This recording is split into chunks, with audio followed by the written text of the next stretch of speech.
Hello friends, कैसे हैं आप सभी। बड़ी भर्ती निकल के आ रही है। बिहार दरोगा भर्ती 2020 वैकेंसी रिलीज कर दी गई है। थोड़ी देर पहले ही BPSSC Bihar police subordinate service commission ने यहाँ पर ऑफिशियल पीडीएफ निकाल दिया है। क्या वैकेंसी निकाली गई है, कितनी वैकेंसी निकाली गई है, कब से कब तक फॉर्म फिलअप हो रहा है, एज क्या रहने वाला है, फीस कितनी लगने वाली है, पेपर कब होगा, सिलेबस क्या है, पेपर में क्या पूछे जाएंगे, पहले फिजिकल होगा, क्या होगा, सब कुछ यहाँ जानेंगे। कोशिश कीजिएगा पूरा वीडियो देख कर जाए, शुरू से लेकर अंत तक कोशिश कीजिएगा वीडियो देखने के लिए। चलिए स्टार्ट करते हैं। उससे पहले वीडियो पे नए हैं, अभी तक चैनल सब्सक्राइब नहीं किया है, चैनल सब्सक्राइब कर लीजिए, क्योंकि हमारे चैनल पे आपको हमेशा कोई रिजल्ट, नई वैकेंसी, पुराने पेपर्स आते हैं, अपडेट करते हैं। आइए यहाँ पे देखते हैं। ऑफिशियल सिलेबस आपके सामने है, ऑफिशियल पीडीएफ आप देख रहे हैं। ये आज ही वैकेंसी निकाली गई है और आपके सामने पूरा पीडीएफ लेकर आए हुए हैं। इसमें सब कुछ बात किया गया है। तो यहाँ बताया जा रहा है, सबसे ऊपर में क्या लिखा हुआ है। यहाँ लिखा है बीपीएसएससी मतलब Bihar police subordinate service commission के द्वारा वैकेंसी निकाली गई है। और यहाँ वैकेंसी कैसे निकाली गई है, बिहार सब इंस्पेक्टर और सार्जेंट की वैकेंसी निकाली गई है। 2 पोस्ट के लिए वैकेंसी निकाली गई है। अब यहाँ सबसे ऊपर देखिए, सबसे ऊपर लिखा है 16 अगस्त 2020 से आपका फॉर्म फिलअप होगा। ऑनलाइन फॉर्म फिलअप करना है 16 अगस्त से। लास्ट डेट कब है, 24 सितंबर 2020 तक आपका लास्ट डेट है फॉर्म फिलअप करने का। पोस्ट कोड क्या है, 3/2020, मतलब 2020 में बीपीएसएससी के द्वारा 3 भर्ती निकाल दी गई है। ये तीसरी भर्ती है, इसलिए लिखा है 3/2020, यहाँ लिखा हुआ है विज्ञापन संख्या। अब बात करते हैं वैकेंसी के बारे में। तो यहाँ पर पुलिस सब इंस्पेक्टर जो बताया जा रहा है, निकाला गया है। लेवल 6 रहने वाला है, 35,400 से लेकर 1,24,000 आपकी सैलरी रहने वाली है। और यहाँ पर क्या बात किया जा रहा है, 1998 पोस्ट निकाले गए हैं। सार्जेंट की वैकेंसी निकाली गई 215।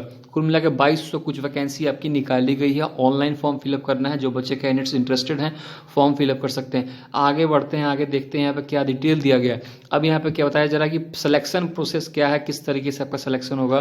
तो यहाँ पे लिखित परीक्षा बताया जा रहा है, फिर आपका फिजिकल होगा, सब कुछ के बारे में बात किया गया है यहाँ पर। चलिए अब देख लेते हैं। यहाँ पर देखिए, सबसे ऊपर में देख लीजिए, लिखित परीक्षा होगा आपका, बताया जा रहा है 200 अंक का पेपर होगा आपका। 100 क्वेश्चन आने वाले हैं, 100 क्वेश्चन 200 नंबर के, 2 घंटे समय। मतलब आप जाएंगे पेपर देने के लिए, आपको 100 क्वेश्चन बनाने हैं। 100 क्वेश्चन 200 नंबर के होंगे, यानी एक क्वेश्चन 2 नंबर का होगा। 2 घंटे में सॉल्व करना है आपको, यहाँ बात किया जा रहा है। अब यहाँ मौखिक परीक्षा भी होगा, जिसमें मेंस कहते हैं, जिसे मेंस भी होने वाला है। ये 200 अंक का पेपर होगा, 100 क्वेश्चन आएंगे, 2 घंटे समय मिलेगा। यहाँ देखिए सबसे ऊपर जो लिखा हुआ है, यहाँ पे लिखा है मेंस के बारे में बात किया जा रहा है। 200 क्वेश्चन आएंगे, 2 घंटे, 100 क्वेश्चन आपको यहाँ पर भी देखने को मिलेगा। यहाँ डिटेल दिया गया है। आगे बढ़ते हैं। यहाँ पे लिखा भी है क्या क्या पूछेंगे। जैसे आप अगर आप पेपर नहीं दिए हैं तो पता होना चाहिए पेपर में क्या पूछते हैं। देखिए, ज़्यादातर लोग जीके आपसे पूछते हैं। करंट अफेयर्स बहुत ही ज़्यादा वैल्यू है। अगर आप तैयारी करने जा रहे हैं बिहार दरोगा की, मैं आपको बता रहा हूँ, क्योंकि मैं बहुत सारे बच्चों को देखा हूँ, सिलेक्शन भी लगे हैं, कुछ का सिलेक्शन नहीं भी हो पाया है। तो कारण क्या है, अगर आपका करंट अफेयर्स बहुत अच्छा हो जाता है, बहुत ही स्ट्रांग कर लेंगे करंट अफेयर्स, जीके रीजनिंग तो नहीं, लेकिन आपको जीके पे पूरा कमांड चाहिए। करंट अफेयर्स देख लीजिए, जीएस देख लीजिए, स्टैटिकल जीके देख लीजिए, सब कुछ पे आपको कमांड चाहिए, तो आप अच्छा स्कोर करेंगे, क्योंकि सब कुछ यहाँ पर जीके पे ही डिपेंड करेगा आपका। आगे बढ़ते हैं। यहाँ पर मेंस में बताया जा रहा है, मेंस में वही बात कर रहे हैं। यहाँ पर लिखा है भूगोल से, गणित से, और आपका सामाजिक जो साइंस कहते हैं, साइंस से, इतिहास से, ये सबसे आपका क्वेश्चन आपको देखने को मिलेगा। पूरा जो क्वेश्चन होगा आपका, उससे आपका जीके से क्वेश्चन मिलेगा आपको यहाँ पर सॉल्व करने के लिए। यहाँ पर 2 चरण पेपर होगा, जो बच्चे क्वालिफाई करेंगे। बताया जा रहा है 0.2 मतलब बताया जा रहा है 0.2 जो है आपका नंबर कटेगा। नेगेटिव मार्किंग भी है, 0.2 आपका नेगेटिव मार्किंग है, मतलब 0.20 मान लीजिए, 20 पैसा समझ सकते हैं आप। आपको 2 नंबर मिलेगा अगर आप सही करेंगे तो, अगर गलती करेंगे तो 0.2 मतलब 20 पैसा का कट जाएगा। यहाँ पर लिखा भी हुआ है। आपको एग्जामिनेशन देने जाना होगा, ऑफलाइन पेपर होगा, क्वेश्चन आपको दोबारा ले लिया जाएगा। पेपर आप देंगे, पेपर भी ले लिया जाता है। आपको पता है या नहीं पता, बताना चाहता हूँ, क्वेश्चन पेपर भी लोग वापस ले लेते हैं। अब उसके बाद क्या होगा, तो यहाँ बता रहे हैं फिजिकल होगा, फिजिकल का पूरा डिटेल दिया गया है। आगे देख लेते हैं।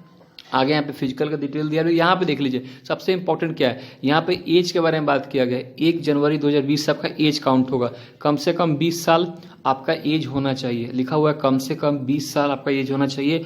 और अधिकतम अगर पुरुष हैं, आप समान वर्ग में आते हैं, समान मतलब जनरल कैटेगरी में आते हैं, तो कम से कम 20 साल और मैक्सिमम 37 साल आपका होना चाहिए एज। वही SC ST का अलग से छूट मिलता है, आपको पता ही होगा। जो सामान्य वर्ग में है उनके लिए यहाँ पर मस्ट है कि 20 से 37 साल के होने चाहिए। वही OBC SC ST को 20 से 40 साल का छूट दिया जाएगा। महिलाओं को भी अलग से छूट मिलता है। तो यह सब डिटेल दिया गया। महिलाओं के लिए 20 से 40 साल है, यहाँ पर लिखा हुआ है, आप देख सकते हैं। सामान्य वर्ग की चाहे पिछड़ी वर्ग की जो भी महिला है, जनरल कैटेगरी में है, SC ST OBC सभी को 20 से 40 साल का एज मिलेगा। इस तरह डिटेल यहाँ पर दिया हुआ है। आगे हम लोग बढ़ते हैं, आगे देख लेते हैं यहाँ पर क्या बात किया गया है। अब यहाँ पर देखिए फिजिकल होगा, फिजिकल का डिटेल दिया गया है यहाँ पर, आप देख सकते हैं। अब मैं दिखाता हूँ, ऊंचाई कूद है, सब कुछ दिया है, सीना फुला है, देखिए यहाँ पे दिया हुआ है। तो अगर आप जनरल कैटेगरी में है, सामान्य वर्ग में है, तो 165 मतलब 165 सेंटीमीटर आपकी हाइट होनी चाहिए। OBC में है तो 160 होनी चाहिए। SC ST में है तो यहाँ बताया जा रहा है, यहाँ लिखा है महिलाओं के लिए 155 होने चाहिए और 48 की जो 48 kg आपको कम से कम होना चाहिए। यहाँ तीसरे नंबर पॉइंट में लिखा है महिलाओं के लिए 155 हाइट होनी चाहिए और 48 kg आपका वजन भी होना चाहिए, बताया जा रहा है। आगे सीना के बारे में बात कर लेते हैं। सीना पुरुष के लिए होगा तो बिना फुला 81 होना चाहिए। अगर बिना फुलाए आपको 81 चाहिए और फुलाकर 86 चाहिए। या सामान्य वर्ग के लिए लिखा हुआ है कि बिना फुलाए 81 और फुलाकर 86, ठीक है। वही आपके लिए SC ST के लिए यहाँ पर 79 बताया जा रहा है, बिना फुलाए और फुलाकर 84 होना चाहिए, ठीक है। यहाँ पे डिटेल दिया गया है आपका। 5 मतलब आपका बढ़ना चाहिए 5 सेंटीमीटर, जितना फुलाएंगे उससे 5 सेंटीमीटर बढ़ना चाहिए। लिखा भी है, आप देखिए नीचे, यहाँ देख सकते हैं, ठीक है। आगे बात करते हैं हम लोग। यहाँ पर आपका दौड़ होगा, आपको पता होगा अच्छी तरीके से। दौड़ में क्या होगा, पुरुष के लिए क्या होगा, 6 मिनट में 6 मिनट 30 सेकंड में आपको दौड़ना है। 6 मिनट में 1 माइल आपको दौड़ जाना है। 1 माइल की दौड़ होगी, 6 मिनट 30 सेकंड में आपको दौड़ जाना है, यहाँ बताया जा रहा है, ठीक है। महिलाओं के लिए 1 किलोमीटर आपको दौड़ होगी, यहाँ लिखा हुआ है 1 किलोमीटर दौड़ होगी, 6 मिनट में आपको समय लेकर दौड़ जाना है। यहाँ सिर्फ लिखा है 6 मिनट में आपको अधिकतम समय मिलेगा, इसी में आपको दौड़ जाना है। महिलाओं के लिए 1 किलोमीटर दौड़ होगा, ठीक है। और बात कर लेते हैं, ऊंची कूद होगी, लंबी कूद होगी, गोला फेंकना होगा। तो ऊंची कूद के लिए पुरुष के लिए बताया जा रहा है 4 सेंटीमीटर आपको 4 फीट दौड़ मतलब 4 फीट आपको फेंकना पड़ेगा, ठीक है। ऊंची कूद के लिए आपको ऊंचा कूदना पड़ेगा, मेरा कहने का मतलब ये था, ऊंचा कूदना पड़ेगा 4 फीट आपको। महिलाओं के लिए 3 फीट है, महिलाओं के लिए 3 फीट है। और लंबी कूद के लिए आपको 12 फीट आपको लंबा जंप लेना पड़ेगा, ठीक है। और महिलाओं के लिए 9 फीट लंबा जंप लेना पड़ेगा। यहाँ पे गोला फेंकना है, गोला फेंकने के लिए 16 पाउंड का गोला आपको फेंकना है पुरुष के लिए, और महिलाओं के लिए 12 पाउंड का गोला फेंकना है। यहाँ पे लिखा हुआ है, आप देख सकते हैं, 10 नंबर आपको मिलेंगे यहाँ पर, आप सही से करेंगे तो। ऐसा कुछ लिखा हुआ है, डिटेल सब कुछ आप देख लीजिएगा। PDF आपको टेलीग्राम चैनल पर मिल जाएगा, जिन्हें PDF चाहिए वहाँ से डिटेल दे सकते हैं। ये पूरा डिटेल दिया गया है, किस कैटेगरी में कितना सीट खाली है, OBC SC ST सभी का डिटेल यहाँ पर दिया हुआ है। और साथ में यहाँ बताया गया है कितने कितने पोस्ट पर कितनी सीट खाली है, सामान्य वर्ग में, SC ST में, OBC में, EWS में, सभी में बताया गया है। आगे बढ़ते हैं, आगे देख लेते हैं और क्या कुछ दिया हुआ है। तो यहाँ पर बात कर लेते हैं, जो वैकेंसी निकाली गई उसके बारे में पूरा डिटेल दिया हुआ है। और हम लोग एक बार कुछ और देख लेते हैं। यहाँ पर ऊंची कूद के बारे में बात किया गया है और कितनी बार मिलेगा आपको, मतलब चांस कितनी बार मिलेगा उसके बारे में बात किया गया है। लंबी कूद के बारे में बात किया गया है, सब कुछ के बारे में बात किया गया है। यहाँ पर किसको कितना चांस मिलेगा सबका डिटेल यहाँ पर दिया गया है। सार्जेंट का जो वैकेंसी आएगा, अब यहाँ फीस लिखा हुआ है 400 रुपये फीस लगने वाला है आपको। देखिए, अगर आप SC ST में हैं तो आपको 400 रुपये फीस लगेगा। जो आप जनरल से हैं, EWS से हैं, OBC से हैं तो आपको 700 रुपये फीस लगेगा। हमेशा से नहीं लगता, अगर आप पिछड़ी वर्ग से हैं तो आपको कम लगेगा, अगर आप जनरल OBC हैं, समान वर्ग से हैं तो आपको 700 रुपये फीस लगने वाला है।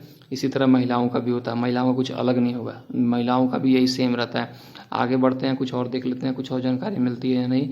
अच्छा, तो जो वैकेंसी निकाली गई है किस पे निकाली गई है, सबसे बड़ी बात ये नहीं लिखा हुआ है, लिखा है लेकिन दिख नहीं रहा है। ये मैं आपको बताना चाहता हूँ, जो वैकेंसी निकाली गई है वो सीधे निकाली गई है ग्रेजुएशन पे निकाली गई वैकेंसी। और 1 जनवरी से काउंट होगा आपका एज, 1 जनवरी 2020 से आपका एज काउंट होगा, उसी बेसिस पे आपको रखा जाएगा, उसी बेसिस पे आपका क्वालिफिकेशन भी काउंट किया जाएगा। ये सब छूट मिलने वाला है, जो भी एक्स सर्विसमैन है, जो भी एम्प्लॉई हैं, जो गवर्नमेंट के एम्प्लॉई हैं, तो उनके लिए यहाँ पर छूट मिल रहा है। उनके लिए यहाँ पर आप देख सकते हैं किस तरीके से छूट बनाया गया है, अच्छी तरीके से आप देख सकते हैं, ठीक है। तो यहाँ पे उम्मीद करते हैं वीडियो अच्छा लगा। फीस के बारे में देख लीजिए, यहाँ पे बताया भी गया है। जनरल के लिए 700 रुपये, EWS के लिए 700 रुपया, OBC ST के लिए 700 रुपया, SC ST के लिए 400 रुपया।